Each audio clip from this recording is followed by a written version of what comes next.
Good morning. This is Kelly Arbuckle. I know some of you may not have been able to explore all the apps that we have through Microsoft. One of the ones I found very handy with doing teaching at home is our Stream app. So if I go up here to my app launcher, I can click on Stream. And this is Microsoft Stream. And here I can see where other district videos are saved to. I can also upload some of my own content. So for myself, I recorded a lesson about how to use SketchUp. And so now I want to put it here in my videos on Microsoft so that students don't have to go to YouTube or anything else. So I'm going to click on My Content, Videos, and I can see what I already have here. I can then go to Create, Upload a Video. I can either drag or browse. So here I'm going to browse. I'm going to go to my desktop where my video is already created. I will click on the video I want. I can open it. And then I want to make it a title that my students will understand.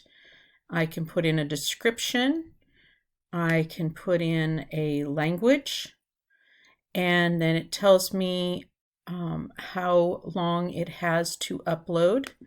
My permissions, I like to set it so that it can be shared with my groups, but that it does not go beyond the districts. So I can also leave off comments. I like to have this auto-generate a caption file for some of this, for some of our students. This is very helpful. Once it is all loaded, then I can either share from here. So I can actually put this into Teams. So if I click Publish, it goes through the privacy statement and everything. I'm just going to close this real quick.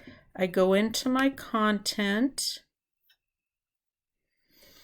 I'm going to look at one of these little bit older ones to show you while it's processing. You'll be alerted when it's done processing.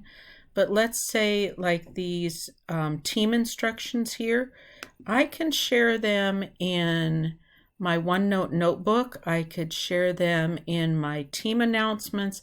I can also share them through an email. So all I have to do is click on Share. It'll give me options of how I want to share it. I usually just copy this information right here, and then I take it into my Teams folder. That easy. So this is another way where you can safely share some of those videos that you might be making for students to do some of your work. Another thing you can do is you can go in and you can look for some videos that have already been put up by different teachers or by different content areas. You can look through them for groups or by channels, which is also very handy as you're looking for content. Hopefully that will help you.